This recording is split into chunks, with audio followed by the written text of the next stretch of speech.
மேகதாது அணையை தடுப்போம், காவிரியை காப்போம்.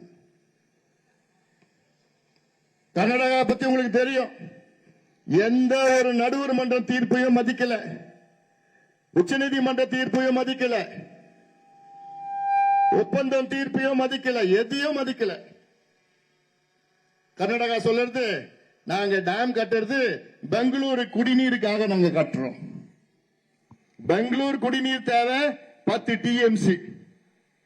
இதற்கு 5 டிஎம்சி 2018 உச்ச நீதிமன்ற தீர்ப்பு வழியா பெங்களூர் குடிநீருக்கு 4.75 டிஎம்சி ஒதுக்கீடு செஞ்சிட்டாங்க. இன்னும் தேவை 5 டிஎம்சி. 5 டிஎம்சி தேவைக்காக 70 டிஎம்சி டேம கட்டுறீங்க. எங்களுக்கு தெரியும், அது விவசாயத்துக்கு தான் எடுத்துட்டு போவாங்க. நாளைக்கு விவசாயத்தை எடுத்துட்டு போனாங்கன்னா நம்ம ஏதாவது செய்ய முடியுமா? அங்க கர்நாடகால போய் சண்டை போட முடியுமா? அவங்க கிட்ட போய் போராட முடியுமா? ஒண்ணும் பண்ண முடியாது, முடிஞ்சு போச்சு, அவ்வளவுதான். இதே போன்றுதான் 1970, 71, 72, 73 திமுக ஆட்சி காலத்துல கபினி, ஹாரங்கி, ஹேமாவதி 3 டேமையும் கட்டிட்டாங்க. நம்ம அனுமதி இல்லை. இப்ப ஏதாவது செஞ்சு முடியுமா அந்த டேம? ஒண்ணும் பண்ண முடியாது. அதனால கட்ட விட கூடாது. கட்டி முடிச்ச உடனே அழுது பிரயோஜனம் கிடையாது. இன்னைக்கே நம்ம தடுக்கணும், அழுத்தம் கொடுக்கணும், சத்தம் போடணும். ஜல்லிக்கட்டுக்கு நீங்க எல்லாம் வந்தீங்க. ஜல்லிக்கட்டு நம்முடைய பாரம்பரியம்.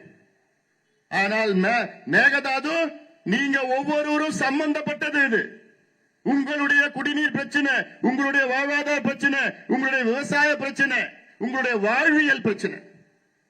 அதுவும் தருமபுரி மாவட்டம்னா அதிக பாதிப்பு. இப்ப நம்ம கேட்கிறோம், என்ன கேட்கிறோம்? தர்மபுரி ஒகேனக்கல் உபரி நீர் திட்டம் கேட்கிறோம். ஆனா கூட்டு குடிநீர் திட்டத்துக்கே தண்ணி வராது. நாளைக்கு உபரி நீர் திட்டம் மறந்துட வேண்டியதான். இன்னைக்கு நான் போயிட்டு வந்த பில்லிகுண்டு, ஜூலை மாசம் 1ஆம் தேதி. இன்னைக்கு ஜூலை மாதம் 1ஆம் தேதி காவிரி எப்படி வெள்ளம் கரையோண்டு போயிட்டு இருக்கணும்.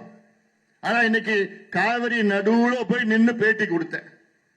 தண்ணி இல்ல, வர தண்ணி எல்லாம் சாக்கடை தண்ணி, கழிவு தண்ணி. மேட்டூர் டேம்ல தண்ணி இல்ல.